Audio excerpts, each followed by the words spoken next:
ৰাইজে আমাৰ দলক বুজি পাইছে আমি বিটিআৰ অঞ্চলৰ ৰাইজৰ আকাংক্ষা সমস্যাবিলাক আমি বুজি পাইছো গতিকে এতিয়া বিটিআৰ ৰাইজ আৰু ইউপিপিএল আমি খুব আমাৰ যেটো বন্ধন এটো খুব শক্তিশালী হৈ উঠিছে আৰু নট এটা জনগোষ্ঠী মাত্ৰ নহয় সকলো জনগোষ্ঠী সকলো ধৰ্মৰ লোক আমাৰ দলৰ লগত সকলো এতিয়া ভাল এটা মিলা প্ৰীতিৰ লগত আমি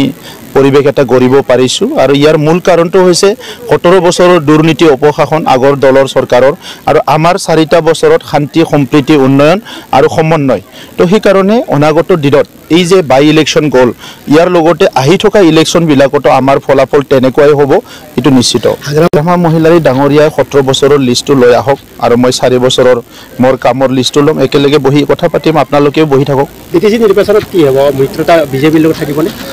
ইয়াৰ কাৰণে অলপ টাইম আছে মিত্ৰতাটো আছে আমাৰ কেন্দ্ৰটো আছে ৰাজ্যটো আছে কাউন্সিলটো আছে মিত্ৰতা নহব বুলি একো দেখা নাই মিত্ৰতা হ'ব বুলিহে দেখা পাই আছো গতিকে ইয়াৰ ওপৰত কথা ক'বলৈ আমাৰ সময় আছে এতিয়া কথা হৈছে যে বিটিআৰ অঞ্চলত 35 লাখ জনসাধাৰণক আগুৱাই নিব লাগে শান্তিটো চিৰস্থায়ী কৰিব লাগে সকলো নিৰাপত্তা পাব লাগে আৰু শৈক্ষিক দিশৰ পৰা সকলো দিশটো আমি এতিয়া ভাল কৰিব লাগে সিডলি সমস্যাটো হাগ্ৰামা মহিলালে দখল কৰিম বুলি বাৰম্বাৰ কৈ আহিছিল কিন্তু নোৱাৰিলে বিফল হ'ল মই আপোনালোকৰ আগতে কৈছো হাগ্ৰামা মহিলাৰী ডাঙৰীয়াৰ জাদুৰ লাঠিডাল ভাঙি গল এতিয়া আৰু তেখেতৰ লাঠিডালে ভাঙি গল আৰু কোট কথাবিলাক আৰু চলিব একো নচলে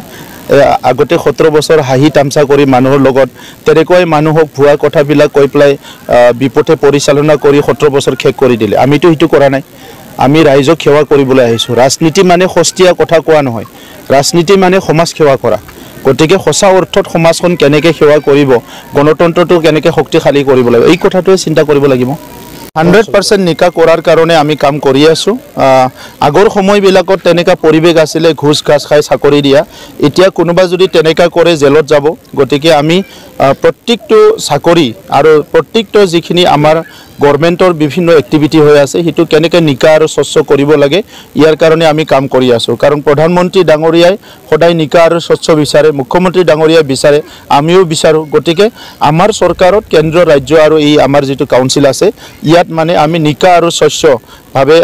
যেটো শাসন যন্ত্ৰ হিটো আগুৱাই নিয়াৰ কাৰণে কাম কৰি আছো চাওক আজি মইতো মদাহী জনগোষ্ঠীৰ তাত আহিছো গতিকে মোৰ মেছেজটো আদি মদাহী জনগোষ্ঠীৰ কাৰণে বিটিআৰবাসী অসমবাসীৰ কাৰণে নতুন বছৰত দিছো বিহুত দিছো হয়নে দুৰ্গা পূজাত দিছো গতিকে আজি স্পেশাল মেছেজটো হল মদাহী জনগোষ্ঠীৰ লগত আমি আছো মদাহী জনগোষ্ঠীৰ অনাগত দিনত দুখ দুৰ্যোগৰ লগত আমি থিয় দিম যিবিলাক সমস্যা আছে সমাধানৰ কাৰণে কাম কৰিম